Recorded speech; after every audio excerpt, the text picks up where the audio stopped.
Bonjour à tous, j'espère que vous allez bien. Aujourd'hui dans cette vidéo je vous épargne ma tête transpirante et je suis derrière la caméra pour vous montrer l'avancement des travaux de la villa que je vous ai montré sur une vidéo qui date maintenant de 2-3 semaines où je vous montrais un investissement immobilier qu'on avait fait à Samui pour 150 000 €. Aujourd'hui je vais un peu me balader dans la villa et vous montrer l'avancement des travaux. C'est toujours en chantier donc c'est toujours un peu sale partout. Il y a encore pas mal de choses à faire mais le but c'est déjà de vous montrer en fait comment on peut transformer en vous montrant un peu des avant-après une villa qui est en chantier, qui a des problèmes de vis-à-vis, qui n'est pas très belle pour plein de raisons différentes et qui est surtout un peu froide et moche en quelque chose de beaucoup plus sympa, déjà on va dire beaucoup plus vivant. Donc je vais vous montrer un peu étape par étape ce qu'on est en train de faire. On est loin d'avoir fini, comme vous pouvez le voir, ça mérite encore un bon coup de nettoyage. Mais ça vaut déjà la peine de vous montrer en fait l'avant, le pendant, après, si ça peut vous donner des idées, vous inspirer pour vos investissements. Donc déjà une première chose, c'est la terrasse qu'on avait donc ici, je ne sais pas si vous vous rappelez dans l'ancienne vidéo, mais c'était du vieux ciment, on a fait faire du sandwash. Donc le sandwash en fait c'est un mélange de gravier et de ciment, on a pris du gravier noir dans ce cas-là, pour avoir en fait quelque chose qui matche avec les briques de la piscine. Et puis derrière en fait on a fait mettre un tissu là-dessous qui empêche les plantes de pousser, sur lequel on met du sable, et par-dessus ce sable on met des galets pour faire un jardin de galets. Évidemment comme vous le voyez il faut faire des finitions de peinture de partout, mais l'idée est là on va dire. Et donc on a fait faire en fait tout ce parking. Il faut savoir qu'en Thaïlande il faut compter à peu près 750 bahts, soit 20 € par mètre carré pour faire du sandwash. Une fois de plus c'est très sale mais vous verrez la version finale, ça rend très bien. C'est noir en fait, c'est sobre et c'est surtout homogène dans la couleur. Là ça va dans tous les sens à cause de la saleté. Et puis là on a fait un jardin de galets, en fait on a fait faire tout le jardin en galets. Donc on a complètement coupé l'accès à l'herbe avec ce tissu dont je vous parle. Et on a fait un passage qu'on appelle un passage japonais pour aller jusqu'à ce sala, ce petit abri là-bas. Et en fait on a fait mettre des pots aussi, le fond des pots est cassé pour que les plantes puissent aller chercher leurs racines dans le sol en profondeur et mieux pousser à terme, et aussi avoir besoin de moins d'arrosage et moins d'entretien, ce qui est très idéal quand on fait de la location à court terme et qu'on n'a pas le temps de s'occuper des villas ni de faire les opérations soi-même. C'est ça de moins à demander aux jardiniers. Et ensuite ici on a donc mis un grand yellow palm. C'est cet arbre là en fait qui permet en fait d'aller cacher la façade de la villa qui est en face. Alors on n'a pas vraiment de vis-à-vis mais c'est toujours agréable en fait d'avoir quelque chose qui monte un petit peu en hauteur là où on a la vue sur autre chose que des arbres. Et puis vous voyez aussi là derrière en fait qu'on a fait mettre ce qui s'appelle du Shera Wood. Donc ça c'est une imitation de bois en fait. On l'a mis sur 2 niveaux sur un châssis métallique. Ça n'est pas du bois, donc le bois en Thaïlande c'est une très mauvaise idée à l'extérieur parce que ça prend l'humidité, ça gondole et aussi les termites en fait s'en nourrissent. Et donc vous êtes bon pour le changer toutes les années. C'est vrai que le bambou etc c'est très joli mais c'est pas du tout une bonne idée pour la Thaïlande. Je vous déconseille fortement d'utiliser du bois pour quoi que ce soit à l'extérieur de votre villa. Et on a fait faire ça en fait tout autour de la villa, simplement pour rehausser un petit peu les murs qui étaient avant un peu moins grands que moi. Donc ils font peut-être 1m70, 1m80, 70-80 pour les Suisses. Et c'était pas très agréable en fait de voir à l'extérieur sur la route, et comme ça empêche en fait qu'à l'extérieur on puisse regarder à l'intérieur de cette villa.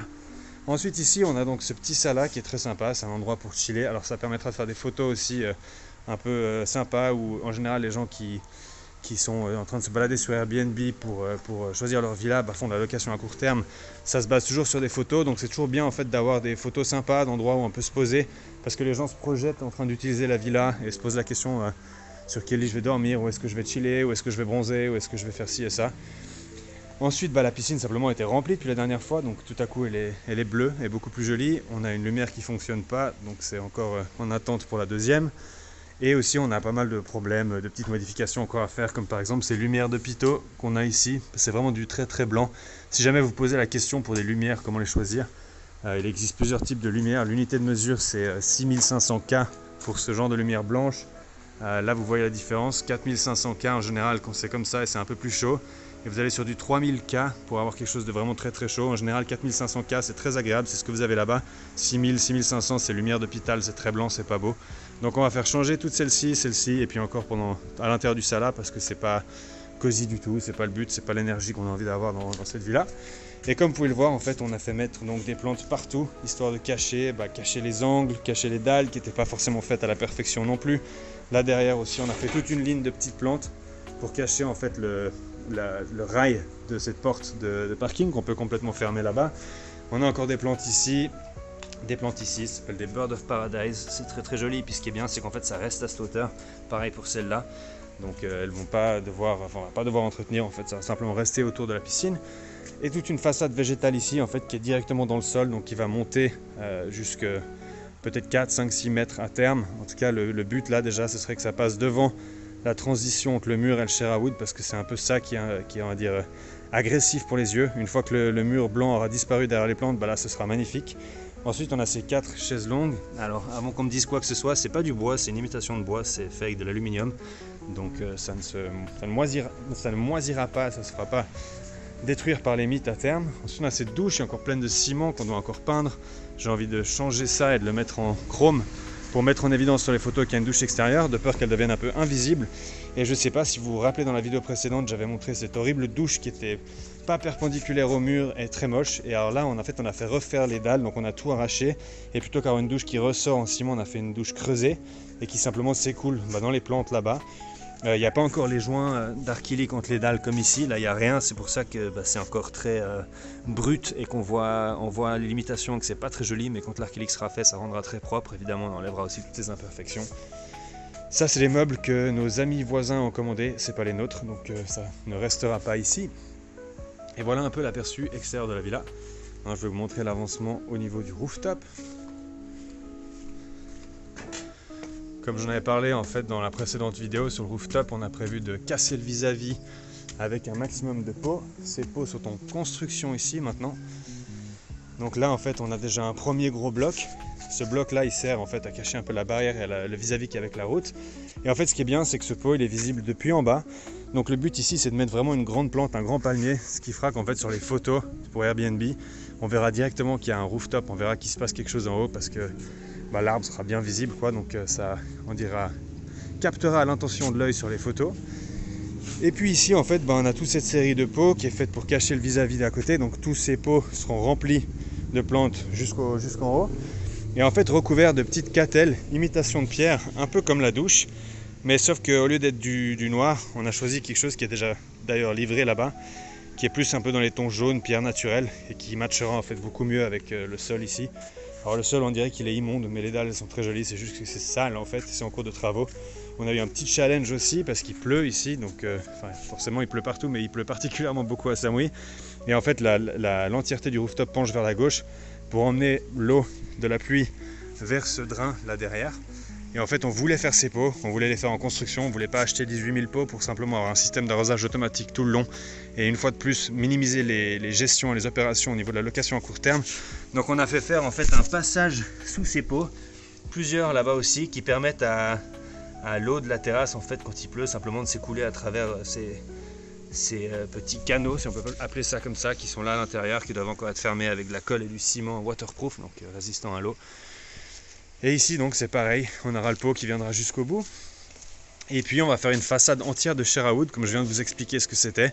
Cette fois-ci en blanc à 100% pour casser en fait le vis-à-vis qu'on a encore ici, jusqu'ici donc. Et donc pour visualiser un peu le truc, là ce sera fermé donc on verra plus les voisins. Et on mettra naturellement des plantes ici. Et là ce qui est bien c'est que ces plantes seront à l'ombre toute la journée, donc on pourra profiter de mettre ces magnifiques plantes d'intérieur qu'on a en Thaïlande qui ne supportent pas le soleil. Là on mettra du coup des plantes d'extérieur, pareil ici, casser tout ce vis-à-vis. Il y aura encore des plantes là-bas et le seul endroit en fait où c'est ouvert sur le rooftop, c'est ici et ça donne sur la villa. Donc on a réglé le problème de vis-à-vis avec ça. Surtout sachant qu'en fait la maison qui est en face là-bas elle a un seul étage, donc c'est cool, personne ne regarde chez nous. Et ici donc on aura un meuble où 8 personnes peuvent s'asseoir. On a déjà reçu notre barbecue qui est en bas. On va faire une petite zone pour s'installer agréablement et manger entre amis pendant les vacances. C'est une fois de plus une chose qui rendra bien sur les photos pour Airbnb. Il faut vraiment se rappeler en fait quand on meuble une villa pour du Airbnb, on est toujours en train de se poser les questions, est-ce que j'achète ça, est-ce que j'achète pas, est-ce que ça vaut la peine, quel prix on prend pour les dalles, etc. En fait, ce qu'il faut savoir, c'est que si vous n'avez pas prévu de revendre votre villa dans l'immédiat ou si vous n'avez pas prévu de la louer sur du long terme, il n'y a personne qui va venir regarder votre villa et la juger en fait, autrement que par des photos. Donc Airbnb, les gens regardent les photos, Booking.com, les gens regardent les photos. Et donc en fait, il y a des choses sur des photos qui n'ont pas d'importance, comme par exemple la qualité exacte de certains matériaux que vous utilisez. En fait, ce qu'il faut, c'est que ce soit solide, que les gens ne peuvent pas le détruire, mais ça ne vaut pas la peine de partir sur des vraies pierres pour des dalles. Ça ne vaut pas la peine de partir sur des matériaux très chers, à moins que vous ayez envie d'y habiter, de vous faire un plaisir, ou alors que vous ciblez la location à long terme et que votre but, c'est c'est d'avoir quelqu'un qui visite la villa avant de s'y installer et puis qui a un coup de cœur là-dessus. Donc tout ça pour dire que de manière générale, en fait, on essaie de rester sur des bons prix, sur des bonnes affaires, sur de l'effectif et puis surtout quelque chose en fait qui puisse rendre bien en photo à la fin. Là, j'ai dû malheureusement attendre qu'il fasse presque nuit pour vous faire cette vidéo. La raison est simple, c'est parce qu'aujourd'hui j'avais encore les travaux sur le Chérin. Vous pouvez voir, ils se sont trompés, ils m'ont coupé la terrasse en deux en essayant de couper les planches. Et en fait, il y avait énormément de bruit, de perceuses, etc.